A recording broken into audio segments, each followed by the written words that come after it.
Hello students, स्वागत है आपका अब्बास मैथमेटिक्स क्लासेस में।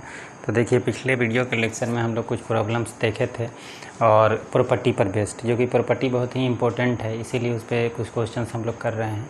और आज हम लोग NCERT 4.2 जो एक्सरसाइज है उसमें जितना भी क्वेश्चंस आपका होगा वो सारा क्वेश्चन हम लोग आज देखेंगे, ठीक है। और उसके बाद फिर हम लोग 4.3 के लिए कंसेप्ट पढ़ेंगे और फिर उसके लिए क्वेश्चंस करेंगे। तो देखिए, 4.2 में आपका पहला क्वेश्चन कौन सा है ये हम लोगों को देखना है। तो इसमें देखिए, पहले क्वेश्चंस में आपका जो भी एक्सरसाइज है 4.2 के एक्सरसाइज में जो भी क्वेश्चन है उसमें दो टाइप का क्वेश्चन है। और इसमें आपका पहला क्वेश्चन जो है, इसमें शुरुआत लिखा हुआ है विदाउट एक्सपेंडिंग प्रूफ दैट। और क्वेश्चन नंबर कहाँ से कहाँ तक, 1 से लेकर 1 to 5। तो ये आपको करना है, मतलब ये कि विदाउट एक्सपेंडिंग प्रूफ दैट करना है। तो अब इसका मतलब ये है कि विदाउट एक्सपेंडिंग प्रूफ दैट क्या होता है ये हम लोगों को समझना है। जैसे कोई भी अगर क्वेश्चंस मान लीजिए आपको दे दिया, a² b² c² और abc और 1 1 1, अगर ये दे देता है क्वेश्चन और इसको प्रूव करना है, और अगर नहीं बोलता है कि विदाउट एक्सपेंडिंग प्रूफ दैट, केवल इसको बोलता है प्रूफ दैट, जो कि पिछले क्लास में आप देख चुके हैं, तो आप इसमें क्या करते हैं कि जब केवल प्रूफ दैट लिखता है तो इसका मतलब है कि आपको एक्सपेंशन कर सकते हैं आप। एक्सपेंशन का मतलब होता है कि किसी भी रो या किसी भी कॉलम में प्लस माइनस लिखकर और उसको एक्सपेंड कर सकते हैं। लेकिन अगर विदाउट एक्सपेंडिंग प्रूफ दैट लिख देता है तो आप इस कंसेप्ट को यूज़ नहीं कर सकते हैं, जिसमें प्लस माइनस प्लस लिखकर आप एक्सप्लेन करें, ये नहीं कर सकते हैं आप। तो इसका मतलब है कि आपको कोई भी क्वेश्चन अगर देता है विदाउट एक्सपेंडिंग प्रूफ दैट, जिसमें 1 से लेकर 5 तक क्वेश्चंस को हम लोग देखना है 4.2 में, तो आप प्लस माइनस नहीं कर सकते हो। आप जो भी करो, आप कॉलम को घटाओ, कॉलम को जोड़ो, जो भी करना है कर सकते हो, लेकिन आप प्रूफ एक्सपेंड नहीं कर सकते हो। तो जैसे कि पहला क्वेश्चन आपका यहाँ दिया हुआ है विदाउट एक्सपेंडिंग प्रूफ दैट में, पहला क्वेश्चन है x y z a b c और x + a y + b और z + c = 0। तो ये पहला क्वेश्चन है, विदाउट एक्सपेंडिंग प्रूफ दैट करना है। तो देखिए कैसे इसको हम लोगों को विदाउट एक्सपेंडिंग प्रूफ दैट करना है। तो जैसे मान लीजिए कि ये आपका क्वेश्चन है और इसको प्रूव करना है बिना एक्सपेंड किए, तो आप अभी हम बताएं, विदाउट एक्सपेंडिंग का मतलब होता है प्लस माइनस नहीं करना है। आप जो भी कर सकते हैं करिए, लेकिन एक्सपेंड नहीं करना है। तो 1 से लेकर 5 तक जो क्वेश्चन है वो बिना एक्सपेंशन करके बनाना है, और उसके बाद फिर हम लोग एक्सपेंशन करके भी बना सकते हैं। तो पहला क्वेश्चन हम लेते हैं, इसी को हम LHS मान लेते हैं, मान लीजिए, और इसको हम 0 प्रूफ करना है, तो इसको हटा देते हैं। अब इसको आप क्या कर सकते हो कि प्रॉपर्टी का यूज़ कर सकते हो। कोई भी प्रॉपर्टी, अगर आपको जो 8 प्रॉपर्टी बताया गया था ये वीडियो में, तो 8 प्रॉपर्टी जो भी बताया गया है उसको आप यूज़ कर सकते हो। कोई भी 2 रो, कोई भी 2 कॉलम को जोड़ सकते हो, रो को जोड़ सकते हो, वो सब कर सकते हो, लेकिन आप प्लस माइनस कर नहीं सकते हो इसमें। तो एक काम करते हैं हम, देखिए इसमें एक काम किया जा सकता है कि C1 + C2 आप कर सकते हो। तो इसका मतलब हुआ कि फर्स्ट कॉलम को सेकंड कॉलम के साथ जोड़कर फर्स्ट कॉलम में लिखना है। तो C1 + C2 फर्स्ट कॉलम, और सेकंड कॉलम को जोड़कर जो रिजल्ट आएगा कहाँ लिखना है, फर्स्ट कॉलम में लिखना है। तो अगर हम इसको इसके सामने सामने जोड़ते हैं, आपको पता होना चाहिए, तो ये इसको जोड़ेंगे तो x + a y + b और z + c, और यहाँ हो जाएगा a b c, और ये लिख देंगे x + a y + b और z + c। तो आप बोलेंगे सर ये कैसे? तो देखिए, 2 कॉलम फर्स्ट और सेकंड को जोड़ा गया, और जो रिजल्ट आया जोड़ने पर वो फर्स्ट कॉलम में लिख दिया गया, और सेकंड कॉलम को उसी तरह लिख दिया गया, और थर्ड कॉलम जो है उसी तरह से। अब आप देखिए इसमें C1 C2 के बराबर हो गया, तो ये 0 हो जाएगा। तो आप बोलिएगा सर कैसे? तो आपको पता होना चाहिए कि कोई भी दो रो या कोई भी दो कॉलम, अगर किसी भी डिटर्मिनेंट्स का कोई भी दो रो या कोई भी दो कॉलम अगर सेम हो जाता है तो उस डिटर्मिनेंट का वैल्यू 0 हो जाता है। तो आप देख रहे हैं C1 में जो एलिमेंट्स है x + a y + b z + c, वही element x + a y + b z + c आपका कॉलम थर्ड में है, कॉलम थर्ड में है। तो कॉलम फर्स्ट और कॉलम थर्ड सेम हो गया, तो इसका मतलब है कि इस डिटर्मिनेंट का वैल्यू 0 हो गया। तो आप देखिए इसमें बताइए कि कहाँ एक्सपेंशन किया गया प्लस माइनस करके, नहीं किया गया। तो आप इस तरह से विदाउट एक्सपेंडिंग प्रूफ दैट बना सकते हैं। दूसरे नंबर क्वेश्चंस की तरफ बढ़ते हैं। देखिए ध्यान दीजिए दूसरे नंबर क्वेश्चंस की तरफ। दूसरा नंबर क्वेश्चन है a - b, b - c, c - a, b - c, c - a, a - b, c - a, a - b, b - c = 0। तो देखिए इस क्वेश्चंस को प्रूफ करना है और ये 0 प्रूफ करना है, तो इसको हम मिटा देते हैं और यहाँ LHS ले लेते हैं। तो ये आपका LHS हो गया। अब इसको कैसे हम बनाएंगे, तो आप सोचते होंगे कि सर कैसे बनाएंगे। तो देखिए इस तरह में आप एक काम कर सकते हैं, C1 + C2 + C3 आप कर सकते हैं। तो ये कहिएगा सर कैसे। तो देखिए फर्स्ट कॉलम, सेकंड कॉलम और थर्ड कॉलम को अगर आप जोड़ते हैं और फर्स्ट कॉलम में लिखते हैं तो क्या मिलेगा। तो देखिए फर्स्ट कॉलम, सेकंड कॉलम और थर्ड कॉलम को जोड़कर लिखना है किसमें, फर्स्ट कॉलम में, जो रिजल्ट आएगा। तो अगर हम तीनों को जोड़ते हैं तो ये और ये एक साथ जोड़ेंगे। तो देखिए इस तीनों को जोड़िए, a - b + b - c। तो ऐसे जोड़ के देखिए क्या आता है। तो अगर मान लीजिए इसको जोड़ते हैं तो आपको क्या मिलेगा, a - b + b - c + c - a। ये सामने सामने जुड़ता है, ये देखिए ये सब कट जाएगा, क्या देगा, 0। इसी तरह से अगर इसको जोड़ते हैं तो आपको 0 मिलेगा, इसको अगर जोड़ते हैं ये भी 0 मिलेगा, और इसको जोड़ते हैं ये भी 0 मिलेगा। तो आप जोड़ कर देख लीजिएगा। तो अगर हम फर्स्ट कॉलम, सेकंड कॉलम और थर्ड कॉलम को आप जोड़ते हैं तो ये कॉलम आपका ये जुड़ेगा एक साथ और यहाँ रिजल्ट आएगा जो लिखा जाएगा। तो ये तीनों जोड़े हैं, इसको तो 0 आया। फिर इसको और इसको जोड़ेंगे, फिर 0 आएगा, और इसको जोड़ेंगे तो ये 0। तो ये कॉलम का जोड़ना हुआ। तो 3 कॉलम एक साथ जोड़े हैं, फर्स्ट सेकंड थर्ड, और जो रिजल्ट आया है 0 0 उसको फर्स्ट कॉलम में लिख दिए हैं। बाकी को सेकंड कॉलम को उसी तरह से आपको लिखना होगा, फिर थर्ड कॉलम को भी आपको उसी तरह से लिखना होगा। और आपको ध्यान आ गया होगा कि ये 0 इसका वैल्यू होगा। क्या होगा इसका वैल्यू, 0 होगा। कैसे समझ में आया। तो आपको बताया गया था कि कोई भी किसी भी रो या किसी भी कॉलम का प्रत्येक एलिमेंट्स अगर 0 हो जाए तो उस डिटर्मिनेंट का वैल्यू 0 होता है। तो इस डिटर्मिनेंट का प्रत्येक एलिमेंट्स 0 हो गया है, फर्स्ट कॉलम के प्रत्येक एलिमेंट्स क्या हैं, 0 हो गए हैं। तो इसका डिटर्मिनेंट का वैल्यू क्या होगा, 0। तो ये प्रूफ हो गया। तो LHS दिया हुआ था और RHS आपका 0 लाया गया। तो ये आप विदाउट एक्सपेंडिंग का मतलब प्लस माइनस प्लस नहीं किया गया। तो आप जो करें, कॉलम जोड़ें, कॉलम घटाएं, जो भी करना है कर सकते हैं, लेकिन एक्सपेंशन नहीं कर सकते हैं विदाउट एक्सपेंडिंग प्रूफ दैट के क्वेश्चन में। तो ये आपको ध्यान रखना होगा। तो आइए हम लोग आगे क्वेश्चंस की तरफ बढ़ते हैं।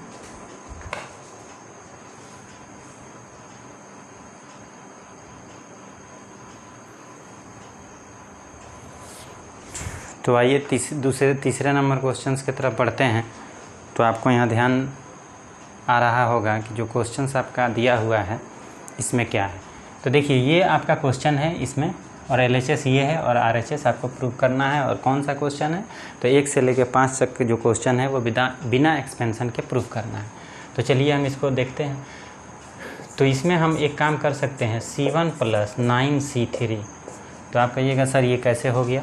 तो देखिए ये एक प्रॉपर्टी बताया गया था कि किसी भी रो या किसी भी कॉलम में अगर किसी नंबर से आप मल्टीप्लाई करते हो और उसको किसी अदर रो या अदर कॉलम में जोड़ते हो तो डिटर्मिनेंट में कोई वैल्यू में कोई परिवर्तन नहीं होता है। तो इसमें क्या किया गया कि C2 मतलब फर्स्ट कॉलम, C2 मतलब सेकेंड कॉलम में 9 से मल्टीप्लाई किया गया और जो रिजल्ट आया उसको फर्स्ट कॉलम में लिख दिया गया और टोटल को फर्स्ट कॉलम में लिख दिया गया। तो जोड़ा गया सेकेंड कॉलम में, फर्स्ट कॉलम में। तो मान लीजिए इसमें गुना करते हैं C2 में, तो आप देखिए इसका मतलब होगा 2 + 7 × 9, फिर होगा 3 + 8 × 9, और ये हो जाएगा 5 + 9 × 9, ये हो जाएगा आपका 65, 75 और 86। ये आपको समझ में आ रहा होगा। देखिए ये फर्स्ट कॉलम था, तो फर्स्ट कॉलम में क्या किया गया, 9 से मल्टीप्लाई किया गया, तो ये 9C2 हो गया और प्लस और फर्स्ट कॉलम 235 में जोड़ दिया गया, और जो रिजल्ट आएगा ये इसको कहाँ लिखा जाएगा, C1 में लिखा जाएगा। यानी कि इसको कहाँ लिखा जाएगा, फर्स्ट कॉलम में लिखा जाएगा।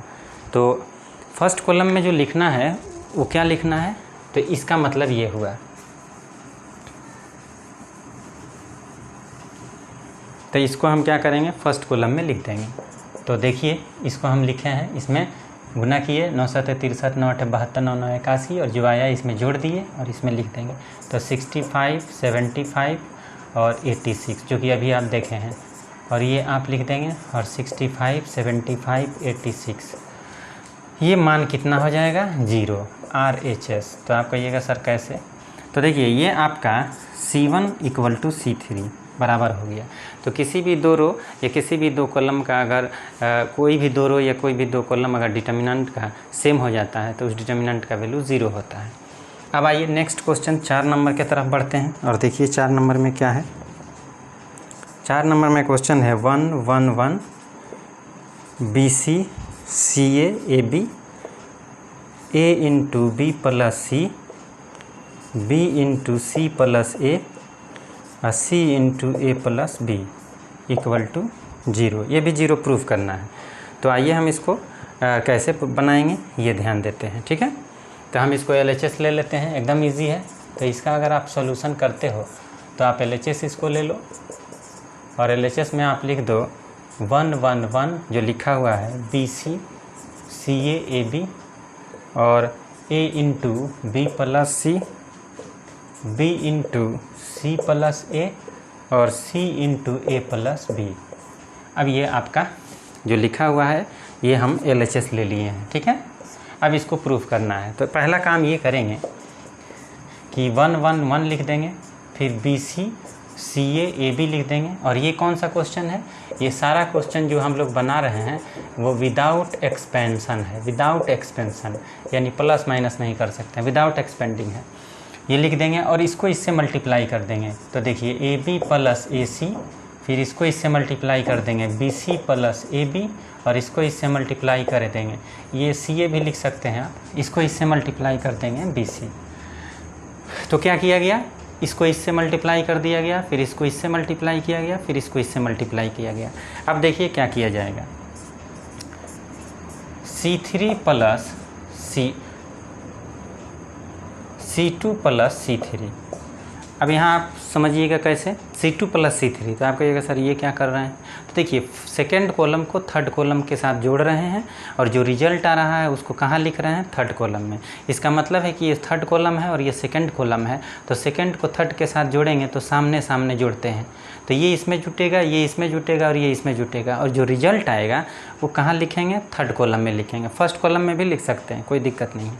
अगर दो कॉलम या दो रो को जोड़ते हैं तो जो जिन दो रो को जोड़ रहे हैं या घटा रहे हैं उसी में से किसी एक में लिखना होता है। ऐसा नहीं है कि ये दो कॉलम जोड़े और थर्ड कॉलम में लिख दिया, ऐसा गलती नहीं हो सकता है। तो आप कोई भी दो रो या कोई भी दो कॉलम को जोड़ते हैं तो आप उनमें से किसी एक जो जोड़ रहे हैं उनमें से किसी एक में ही आपको लिखना होगा। तो जैसे मान लीजिए फर्स्ट और सेकंड और थर्ड को आप जोड़ रहे हो, तो सेकंड और थर्ड को जब जोड़ोगे तो ये इसमें और ये इसमें जोड़ोगे तो जो मिलेगा वो देखो क्या मिलेगा, AB + BC + CA। ये भी मिलेगा AB + BC + CA और ये भी मिलेगा AB + BC + CA। तो ये सेकेंड और थर्ड को जोड़ा गया, जो रिजल्ट आया उसको कहाँ लिखा गया, थर्ड कॉलम में लिख दिया गया। तो जब दो कॉलम को जोड़ा जाता है और उसको थर्ड कॉलम में लिख दिया गया, बाकी सेकेंड और फर्स्ट जो है उसमें चेंजिंग नहीं होगा, उसको ऐसे ही लिखना होगा। समझ गए होंगे। तो इसको जोड़े और जो रिजल्ट आया वो यहाँ लिख दिए थर्ड कॉलम में, बाकी सेकेंड और फर्स्ट को इसी तरह लिख दिए। अब देखिए एक काम कर सकते हैं, इसमें सेम आ गया तो एक प्रॉपर्टी आपको बताया गया है कि किसी भी रो या किसी भी कॉलम में अगर कोई नंबर सेम हो जाए तो उसको आप कॉमन ले सकते हैं। डिटर्मिनेंट में एक प्रॉपर्टी बताया गया है, तो इसमें से कॉमन लीजिए। तो AB + BC + CA अगर आप कॉमन ले लेते हो तो यहाँ क्या बचेगा 1 1 1 यहाँ बचेगा, यहाँ लिखा जाएगा, ये तो लिखा जाएगा आपका जो है वही, तो कॉमन तो a B plus b C plus c है ना लिए हैं सब में बाहर, तो इसमें क्या बचेगा 1 1 1। अब आप कहिएगा सर क्या होगा, तो देखिए ये तो है लेकिन इस डिटर्मिनेंट का वैल्यू क्या हो जाएगा 0 हो जाएगा। क्यों? क्योंकि C1 और C3 सेम है, तो कोई भी दो रो या कोई भी दो कॉलम जब सेम हो जाता है तो उस डिटर्मिनेंट का वैल्यू 0 होता है। तो AB plus BC plus CA लिखने के बाद इंटू 0 कर देंगे तो ये हमारा 0 RHS हो जाएगा। तो उम्मीद करते हैं कि ये क्वेश्चन आपको अच्छे तरीके से समझ में आ गया होगा। अब हम लोग, ये आपका 4 नंबर क्वेश्चन था, एक क्वेश्चन विदाउट एक्सपेंडिंग है, फिर उसके बाद फिर हम लोग एक्सपेंशन मेथड से यानी प्रूव दैट रहेगा केवल। तो विदाउट एक्सपेंडिंग प्रूव दैट अगर आपको देता है कोई भी क्वेश्चन तो आप कोई तीनों रो को जोड़िए, तीनों कॉलम को जोड़िए, घटाइए, कॉलम को जोड़िए, घटाइए, कोई प्रॉब्लम नहीं है, लेकिन आपको प्रॉपर्टी लास्ट में आना चाहिए ताकि हमारा वो डायरेक्ट प्रॉपर्टी को यूज़ करके आंसर को लिखा जा सके। एक्सपेंशन नहीं कर सकते हैं, प्लस माइनस प्लस नहीं करना है विदाउट एक्सपेंडिंग प्रूव दैट के क्वेश्चन में। तो चलिए आगे बढ़ते हैं और नेक्स्ट क्वेश्चन की तरफ बढ़ते हैं।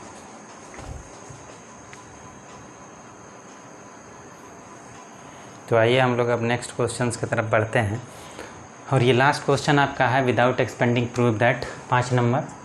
देखिए किसी किसी NCERT के क्वेश्चंस में 1 से 5 तक विदाउट एक्सपेंडिंग है, किसी किसी नए किताब में 1 से 7 तक है, तो उससे कोई दिक्कत नहीं है। जो 6 और 7 जो क्वेश्चन है वो बिना एक्सपेंशन के एकदम आसानी से बन सकता है, प्रॉपर्टी पर है, और एक्सपेंशन करके भी बना सकते हैं, कोई प्रॉब्लम नहीं है। ज़्यादातर क्वेश्चंस आपका जो भी आता है वो विदाउट एक्सपेंडिंग प्रूव दैट नहीं आता है, आपको बस सीखना है। हो सकता है ऑब्जेक्टिव में क्वेश्चन दे दे लेकिन उसको सीखना होता है, ऐसा नहीं है कि विदाउट एक्सपेंडिंग ही पूछता है, आपको प्रूव दैट ही पूछता है, जो कि हम लोग क्वेश्चन अभी इसके बाद देखेंगे और पहले भी देख चुके हैं 2 लेक्चर में जिसमें प्रॉब्लम और सॉल्यूशन हम किए थे। तो ये अगर हम LHS लेते हैं तो क्या करेंगे, तो देखिए बी LHS लिख देते हैं, C plus A plus B और यहाँ Q plus R plus P और P प्लस Q। यहाँ लिख देते हैं Y plus Z plus X और X प्लस Y। ये हमारा क्वेश्चन है, ठीक है। अब इसको क्या करना है, तो कौन से प्रॉपर्टी को अप्लाई करना है, ध्यान देना है। तो देखिए आपको बताया गया होगा कि किसी भी रो या किसी भी कॉलम में अगर जो ऐड है तो आप उसको अलग कर सकते हो। जैसे आपको एग्जांपल में बताया गया था X plus A Y plus B और Z प्लस C, यहाँ लिखा है LMN और A1 B1 C1 मान लो, तो आप इसमें प्लस है तो बताए थे कि 2 डिटर्मिनेंट लिख देना है और फिर प्लस लिख देना है, और उसके बाद बताए थे कि जिसमें ऐड है उसी को अलग करना है और बाकी जो है वो सेम रहेगा। जैसे सेकंड और थर्ड कॉलम सेम रहेगा तो आप LMN और यहाँ A1 B1 C1, इसमें भी LMN और A1 B1 C1 सेम रहेगा, लेकिन ऐड है तो ये प्लस हो गया, और फर्स्ट जो पहले लिखा रहेगा X Y Z वो फर्स्ट डिटर्मिनेंट में लिखना है और जो बाद वाला है वो बाद वाले डिटर्मिनेंट में लिखना है। तो ये तो एक रो या एक कॉलम के साथ ऐसा है। अगर मान लीजिए तीनों में किसी दो में ऐड है तो फिर दोनों को अलग करना होगा, और तीनों में है तो तीनों को अलग करना होगा। यहाँ आपका देख रहे हैं आप कि एक में ऐड नहीं है, तीनों में ऐड है, तो आप क्या करेंगे कि 2 डिटर्मिनेंट लिखेंगे और फिर प्लस करेंगे और फिर 2 डिटर्मिनेंट लिखेंगे, और उसके बाद देखिए फर्स्ट डिटर्मिनेंट में पहले जो लिखा हुआ है BCA वो वहाँ लिखेंगे फर्स्ट कॉलम में, फिर सेकेंड कॉलम में QRP लिखेंगे QRP, और थर्ड कॉलम में YZX लिखेंगे। ये जो है पहले जो लिखा हुआ है उसको हम लोग फर्स्ट डिटर्मिनेंट में लिखेंगे, और सेकेंड CAB जो लिखा है वो सेकेंड डिटर्मिनेंट में का फर्स्ट कॉलम हो जाएगा। फिर RPQ लिख देंगे यहाँ, और यहाँ ZXY लिख देंगे। तो आपको पता होना चाहिए कि इसमें एक में ऐड था तो एक को अलग किए थे, बाकी को सेम रखे थे, लेकिन इसमें आपका तीनों में ऐड है तो इसको और इसको और इसको फर्स्ट में लिखे हैं प्लस, और थर्ड को में सेकंड में लिखेंगे। तो इस तरह से आपको समझ में आया होगा। आगे बढ़ेंगे तो आपको और भी समझ में आ जाएगा। अब इसको कैसे हम लोग आगे प्रोसीड करेंगे और इसको प्रूव करेंगे, जो कि हमको ये प्रूव करना है, ये दिखाना है। तो आइए हम लोग आगे बढ़ते हैं। तो देखिए इसको कैसे प्रूव करेंगे। अब हम लोग एक काम करेंगे, इस थर्ड रो को 2 रो ऊपर ले जाएंगे। तो आप कहिएगा सर कौन सा प्रॉपर्टी यूज़ कर रहे हैं, तो आपको हम बताए थे कि कोई भी रो या कोई भी कॉलम अगर किसी रो किसी कॉलम को पास करता है तो कैसे लिखा जाता है। तो जैसे एक प्रॉपर्टी बताए थे, तो ये मान लीजिए थर्ड रो को अगर आपको मान लीजिए कि डिटर्मिनेंट्स पढ़ना है तो आपको पिछला जितना भी लेक्चर है उसको समझना होगा और देखना होगा, नहीं तो ऐसे नहीं होगा। और हर चीज़ का एक सिस्टम होता है पढ़ाई का। जब भी आप कोई चीज़ पढ़ रहे हो तो आप उसके कंसेप्ट को पहले समझोगे, फिर उसके बाद क्वेश्चन समझ में आएगा। ऐसा कोई नियम नहीं है कि कंसेप्ट आप पढ़े नहीं और डायरेक्ट क्वेश्चन आपको समझ में आ जाएगा। डिटर्मिनेंट थोड़ा टफ है और इसलिए अभी तो कुछ नहीं पढ़ाई हो रहा है, समझिए। तो ये ऑनलाइन पढ़ाई बस खाना पूर्ति जिसको कहा जाता है उर्दू में, वो किया जा रहा है। खाना पूर्ति का मतलब कि आपको पढ़ाया जा रहा है बस इसलिए कि कोरोना है तो किसी तरह सिलेबस को आगे बढ़ाया जा रहा है। ये पढ़ाई होता ही नहीं है ऑनलाइन। ऑनलाइन पढ़ाई में बस टाइम काटना होता है, एक बात बता दे रहे हैं, क्योंकि इतना बड़ा सिलेबस है और इतना ज़्यादा चैप्टर में टॉपिक होता है कि ऑनलाइन आप पढ़ाएंगे तो एक चैप्टर में कम से कम 2 महीना लग जाएगा। अगर हम केवल डिटर्मिनेंट ऑफलाइन पढ़ाते हैं तो ऑफलाइन केवल डिटर्मिनेंट हम पढ़ाएंगे तो 1 महीना लगता है, 1 महीना लगेगा। अगर हम कंटिन्यू क्लास ले तो 20 क्लास लगेगा। लेकिन इसमें यहाँ अभी लेक्चर जो भी हुआ है, अभी और भी लेक्चर होगा, हो सकता है कि इस पूरे महीने में आपका डिटर्मिनेंट ख़त्म हो जाए जून में, और जुलाई से अगर खुल जाता है ऑफलाइन क्लास तो फिर तो ऑफलाइन क्लास हम लोग करेंगे ही, और फिर मैट्रिक से स्टार्ट करेंगे। तो कहने का मतलब ये है कि चैप्टर्स में आप अगर +2 के साथ साथ अगर कम्पिटिटिव सेक्शन लेते हैं दोनों मिलाकर तो बहुत दिन पढ़ना पड़ता है। और अगर NCERT बेस्ड पढ़ेंगे तो फिर तो कोई बात ही नहीं है। मेरे पास आप पढ़े हैं अगर, तो आप जानते हैं कि हम टॉपिक को पूरे डिटेल के साथ पढ़ाते हैं और एक चीज़ शुरू से लेकर और आखिरी तक हम डील करते हुए आगे बढ़ते हैं। मेरा ये पढ़ाई नहीं होता है कि थोड़ा बहुत पढ़ा दिए और आगे बढ़ गए, हमको खुद ही सेटिस्फेक्शन नहीं होगा। तो जो कोर्स होता है वो अगर क्रैश कोर्स जैसे है, अभी हम लोग पहले कोर्स पढ़ाते थे crash course NCERT based. NCERT का टोटल सॉल्यूशन मेरा खुद का बनाया हुआ मार्केट में आता है और हम खुद बनाए हुए हैं। तो वो NCERT का सॉल्यूशन हम टोटल क्लास में करा देते थे क्रैश कोर्स में, A to Z कंसेप्ट भी बताते थे। तो क्रैश कोर्स मान लीजिए कि अगर आप क्रैश कोर्स पढ़ते थे, क्रैश कोर्स अगर आप चलता है और क्रैश कोर्स पढ़ते हैं तो मात्र 2 मंथ में 12 ख़त्म कर देते हैं हम लोग। उसमें क्या होता है भाई, तो कंसेप्ट थोड़ा बताया जाता है और प्लस NCERT का सॉल्यूशन A to Z करा दिया जाता है। ये क्रैश कोर्स है 12 के लिए। इसमें भी स्टूडेंट्स अगर पढ़ ले सही से तो आपका 80 नंबर और 90 नंबर्स ला देता है। लेकिन अगर डीपनेस के साथ पढ़ना है, मान लीजिए कि आपको +2 के साथ साथ आपको G मेंस लेवल पढ़ना है तो फिर तो आपको पढ़ना है। तो इसमें कहने का मतलब ये कि चलिए अब कोई प्रॉब्लम नहीं है, इसमें भी हम लोग जिस तरह से हो सकेगा पढ़ते जाएंगे, आगे बढ़ते जाएंगे और खुलेगा ही, कितना दिन रहेगा। तो ये है, तो जो भी आप पढ़ रहे हो पहले बार बार हम बता दे रहे हैं कि जो भी आप पढ़ रहे हो तो उसका नोट्स बनाओ। उसके बाद नोट्स बनाने के बाद क्वेश्चंस जितना कराया जाता है और प्लस कंसेप्ट उसको समझो, और एक एक क्वेश्चंस को समझने के बाद फिर से खुद से एक बार अटेम्प्ट करो, और उसके बाद फिर RS अग्रवाल जो भी किताब है +2 लेवल का, RS Agarwal NCERT KC Sinha जो भी और NCERT वो सब बनाओ। तो ये सब प्रोसेस है पढ़ने का, बस सिस्टमेटिक आपको पढ़ना होगा और टेंशन नहीं लेना है, जो भी है जैसे भी है चल रहा है। अब देखिए बात हो रही थी इसमें तो, और ऐसा नहीं है अभी G मेंस लेवल आप पढ़ेंगे तो केवल इसी में 20 लेक्चर लग जाएगा, 20 वीडियो। तो अभी तो हम पढ़ा रहे हैं ना, देखिएगा आप, और भी लेक्चर हम डालेंगे। हम तो जिस तरह से हो वो हम पढ़ाएंगे अपना, और थोड़ा सा हो सकता है बीच में गैप हो जाता है, वो थोड़ा सा कुछ दिक्कत है, लेकिन अब नहीं होगा। तो देखिए यहाँ क्या है, तो ये हम बता रहे थे, बात कर रहे थे थर्ड रो को ऊपर ले जाना है 2 रो।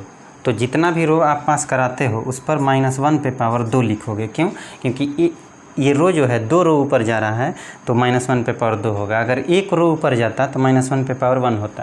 यानी जितना रो और जितना कॉलम पास करेगा उतना ही -1 पर पावर होगा। तो ये जब ऊपर जाएगा यहाँ, तो आप स्वाभाविक है कि ये ऊपर जाएगा तो ये दोनों नीचे आ जाएगा। तो APX और ये आपका हो जाएगा BQY और ये हो जाएगा CRZ। तो आप कहेंगे हाँ सर कैसे? तो ये चीज़ जब ऊपर जाएगा तो APX यहाँ लिख दिया जाएगा और ये दोनों तो अपने जगह पर वही ना है। तो भाई ये ऊपर जाएगा तो ऑलरेडी ये पहला फर्स्ट रो हो जाएगा और ये दोनों नीचे आके सेकेंड और थर्ड हो जाएगा। इसमें देखिए, इसमें भी पास कराना है। क्या करना है कि थर्ड रो को, फर्स्ट रो को 2 रो नीचे लेके आना है। यानी जब ये यहाँ आ जाएगा तो क्या लिखेंगे, -1 पे पावर स्क्वायर और उसके बाद लिख देंगे यहाँ ए पी एक्स, यहाँ लिख देंगे बी क्यू वाई और यहाँ लिख देंगे एक्स आर जेड। तो आप कहिएगा सर कैसे? तो देखिए ये जब नीचे आएगा तो ए पी एक्स फर्स्ट हो जाएगा, बी क्यू वाई जो थर्ड है वो सेकंड हो जाएगा और फर्स्ट जो रो है नीचे आएगा तो थर्ड रो हो जाएगा। अब देखिए -1 पे पावर 2 तो पॉजिटिव होता है, तो हम इसको ऐसे लिख देंगे A P X B Q R B Q Y और सी आर जेड। उसके बाद फिर प्लस लिखेंगे और उसके बाद हो जाएगा A B X P Q R X Y Z, sorry C होगा यहाँ सी। तो अब आप देखिए कि कैसे होगा। तो ये -1 पे पावर 2 पॉजिटिव और -1 पे पावर 2 पॉजिटिव हो गया। तो ये जब पॉजिटिव हो गया तो ये बचेगा, तो ये लिखा जाएगा। और देखिए ये सेम है, तो एक बात हमेशा याद रखिएगा, जैसे मॉड एक्स लिखा है फिर मॉड एक्स मतलब डिटर्मिनेंट एक्स लिखा है तो 2 डिटर्मिनेंट एक्स हो जाएगा। उसी तरह से आप देख रहे हैं ये और ये सेम है। देखिए A B C P Q R X Y Z, first column second column यही है, ए बी सी एक P Q R X Y Z. जब सेम है तो ये 2 डिटर्मिनेंट सेम है क्योंकि इसका कॉलम तीनों का कॉलम सेम है, तो आप 2 लिख देंगे और ये लिख देंगे A B C P Q R और एक्स वाई जेड और ये हो जाएगा प्रूव्ड। तो देखिए इस क्वेश्चन को हम लोग इस तरह से बनाएंगे। तो विदाउट एक्सपेंडिंग प्रूव दैट 5 तक था और इसके बाद अब एक्सपेंशन करके हम लोग क्वेश्चंस को बना सकते हैं। तो आइए आगे बढ़ते हैं और नेक्स्ट क्वेश्चंस को देखते हैं।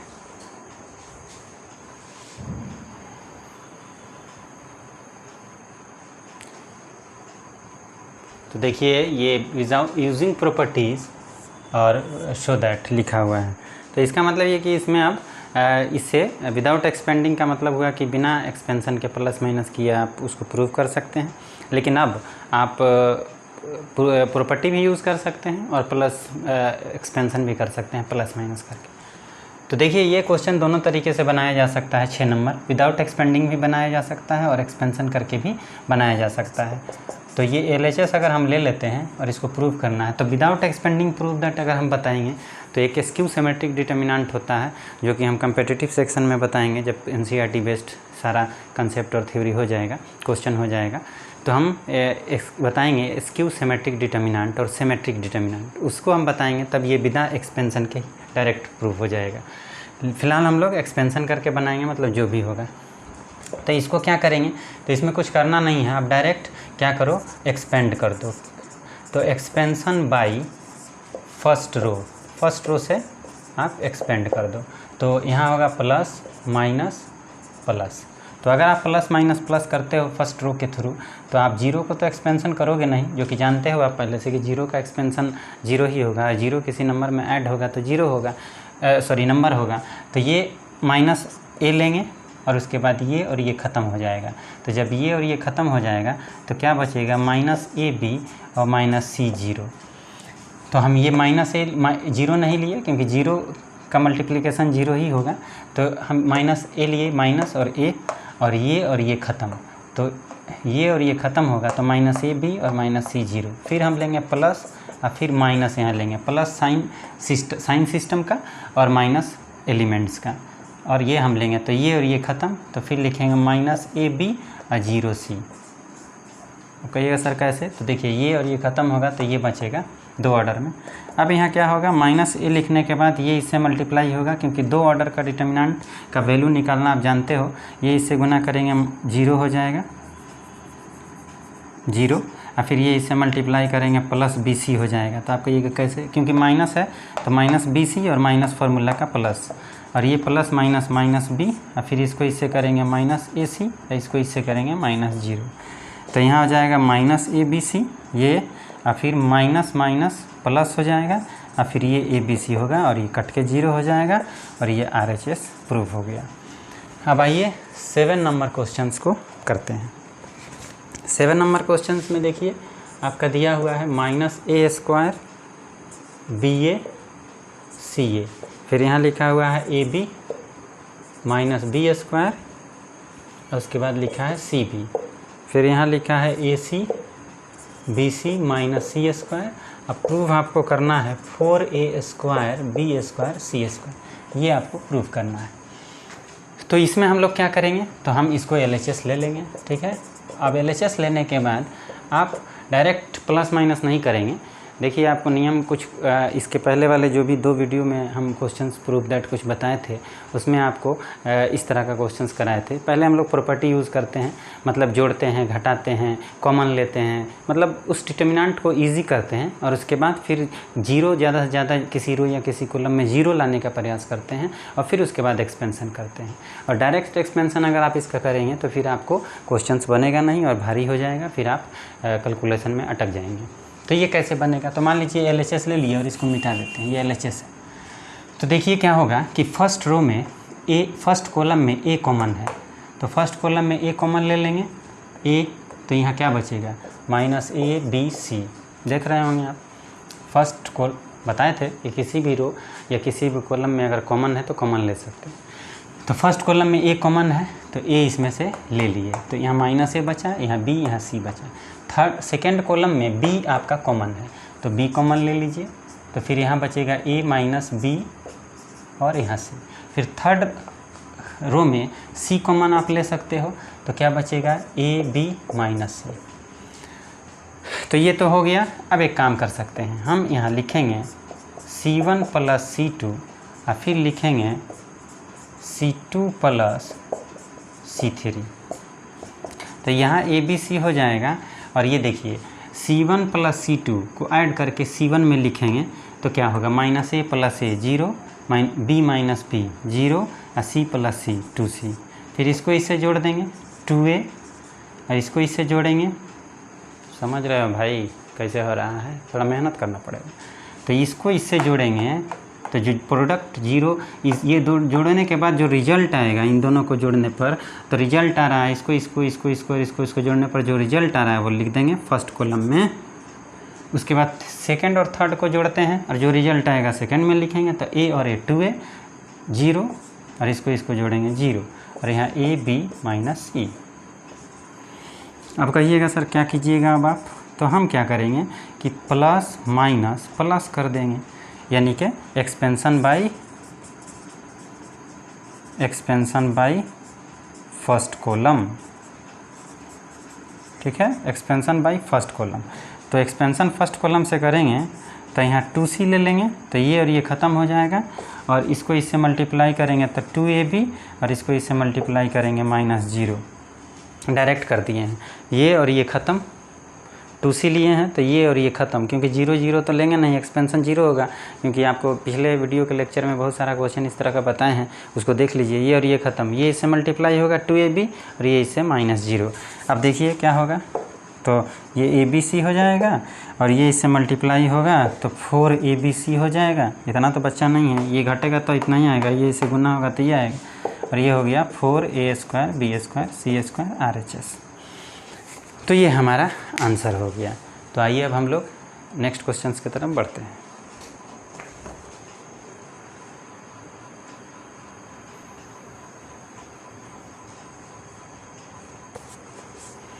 अब देखिए इस क्वेश्चन को हम लोग बनाते हैं। अब ये क्वेश्चन जो है कैसे बनेगा ये तो ऑलरेडी पहले से बता चुके हैं पिछले वीडियो में, फिर भी बता दे रहे हैं। तो ये LHS आप लेंगे और इसको प्रूव करना है। तो इसमें देखिए बहुत सारा क्वेश्चन जो है पिछले वीडियो में हम ये बताए थे कि किसी भी रो या किसी भी कॉलम में अगर 1 1 हो जाता है तो आपका एक अवसर ये है कि आप मैक्सिमम 0 पैदा कर सकते हैं उस रो या उस कॉलम में जिसमें 1 1 है। तो ज़्यादा से ज़्यादा 0 क्रिएट करना है। तो अब मान लीजिए 1 1 है फर्स्ट कॉलम में, तो रो वाइज घटाएंगे तो 0 क्रिएट होगा, तो उससे हमारा एक्सपेंसन आसान हो जाएगा। तो हम ऐसे करते हैं कि कॉलम में अगर है 1 1 तो रो वाइज घटाने से मिलता है 0, तो R1 - R2 और फिर करेंगे R2 - R3। तो ये हमारा क्वेश्चन है। तो देखिए फर्स्ट रो को सेकेंड रो से घटा के फर्स्ट रो में लिखिए, तो 0 A - B A² - B²। फिर सेकेंड को थर्ड रो से घटा के सेकेंड रो में लिखिए 0 B - C B² - C²। तो देखिए इसको इससे घटा के यहाँ लिखा गया और थर्ड को थर्ड से घटा के सेकंड में लिखा गया, तो थर्ड रो को वैसे ही लिखना पड़ेगा। उसके बाद आपको क्या करना होगा, तो 0 लिखने के बाद यहाँ a माइनस बी, यहाँ हो जाएगा A square minus B square का formula a minus B A plus B, और उसके बाद यहाँ फिर 0, फिर b माइनस सी, और यहाँ b माइनस सी और b प्लस सी, और फिर यहाँ लिखना होगा थर्ड रो ए सी और सी स्क्वायर। और देखिए फर्स्ट, अब इसमें कॉलम फर्स्ट रो में कॉमन है a माइनस बी, तो 0 इंटू ए माइनस बी अगर हम लिखते हैं यहाँ 0 इंटू ए माइनस बी, और यहाँ लिख देते हैं 0 इंटू ए माइनस बी, क्योंकि किसी भी रो में अगर आप 0 से मल्टीप्लाई करते हो तो 0 ही मिलेगा, तो b माइनस सी। तो ये 0 इंटू ए इतना है, तो आप देख रहे हो कि फर्स्ट रो में a माइनस बी कॉमन हो गया, सेकेंड रो में b माइनस सी कॉमन हो गया। तो अगर आप फर्स्ट रो में a माइनस बी और सेकेंड रो में b माइनस सी कॉमन लेते हो तो देखो क्या बचेगा।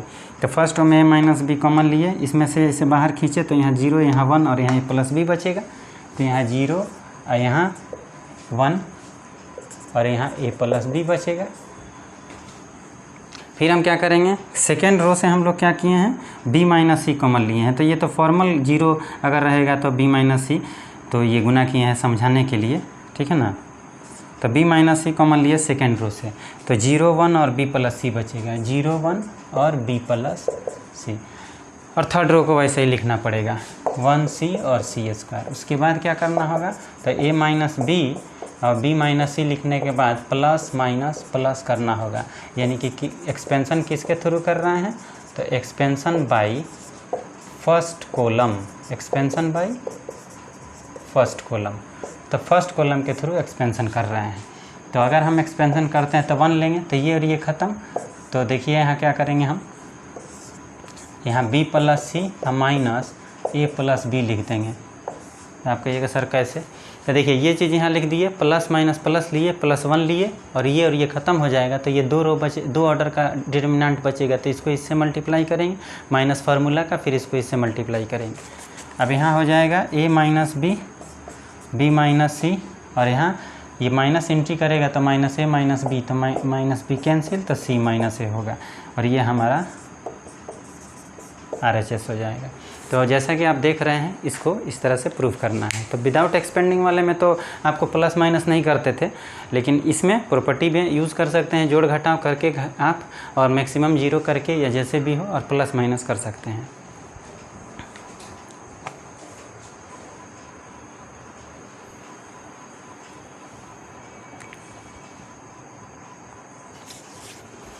अब देखिए ये आपका क्वेश्चन है, 8 नंबर में 2 क्वेश्चन है, 8 नंबर में फर्स्ट और सेकंड, जो कि अभी हम लोग फर्स्ट देखे थे, अब हम लोग सेकंड देखेंगे। तो यहाँ हम लोग देखेंगे ये दिया है और ये प्रूव करना है, a minus b, b minus c और c minus a plus b plus c.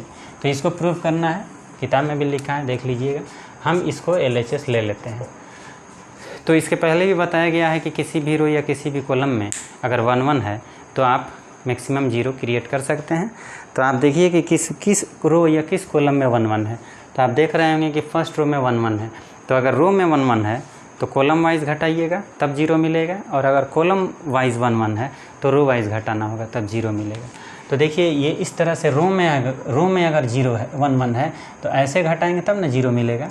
तो रो में अगर 1 1 है तो कॉलम वाइज घटाइए, तो C1 माइनस C2 C1 हो जाएगा, और C2 माइनस C3, तो ये हम लोग लिख रहे हैं। देखिए ध्यान दीजिएगा।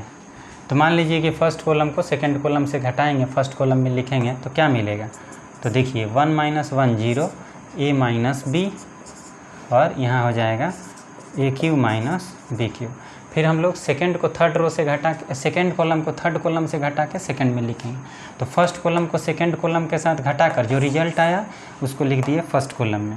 फिर सेकंड को थर्ड से घटा के जो रिजल्ट आएगा उसको सेकंड में लिखेंगे। तो 1 माइनस 1 0 आया, फिर b माइनस सी, तो b माइनस सी आया, फिर बी क्यू माइनस सी क्यू, और यहाँ लिख देंगे 1c और सी क्यू। थर्ड कॉलम को वैसे ही लिख देंगे।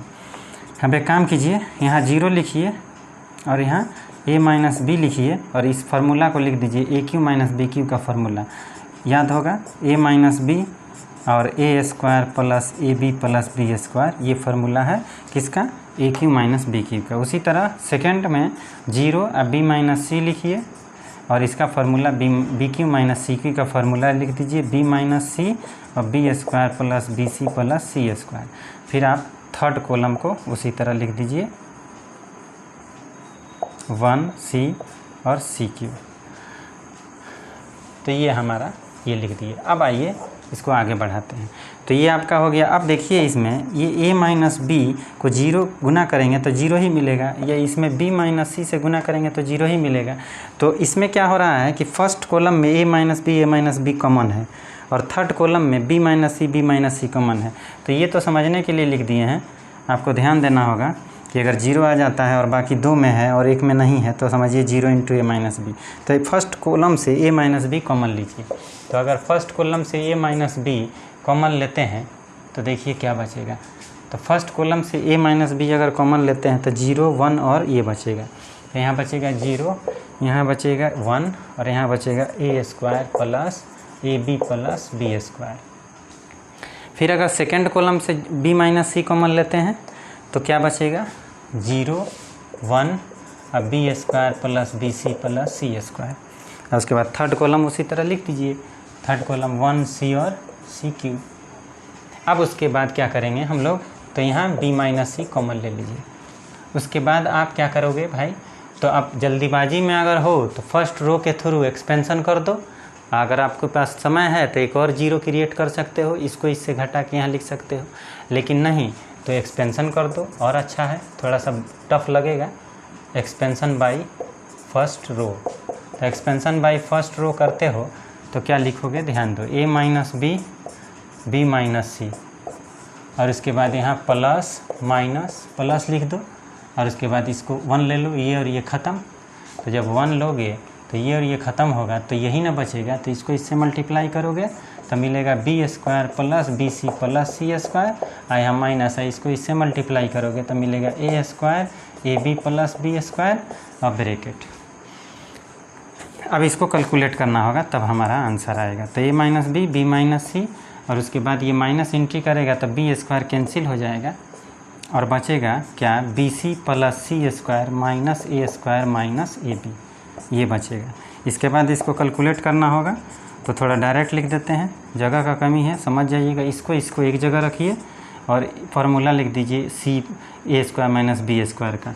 तो सी माइनस ए और सी प्लस ए, इसका फार्मूला लिख दीजिए ये और ये एक जगह लेके और इसमें से बी कॉमन ले लीजिए तो ये हो जाएगा सी माइनस ए।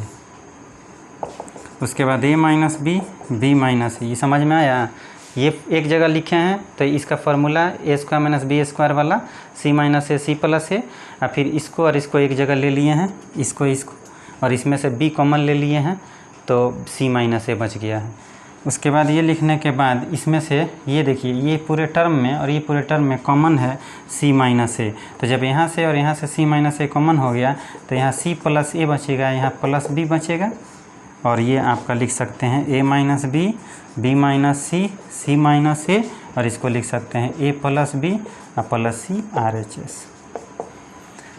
तो देखिए ये आपका क्वेश्चन हुआ। अभी 5 6 7 क्वेश्चन और है इस एक्सरसाइज 4.2 में, तो नेक्स्ट वीडियो में आप इसको देखेंगे अदर सोल्यूशन को, और उसके बाद हम लोग 4.3 और 4.4 जो भी एक्सरसाइज डिटर्मिनेंट में बचा हुआ है उसको हम जल्दी अपलोड करेंगे और उसको सॉल्व करेंगे, और फिर कम्पिटिटिव सेक्शन में जो भी एक्सरसाइज होगा, जो भी कॉन्सेप्ट होगा उसको पढ़ाएंगे। तो आज के लिए इतना ही, थैंक यू।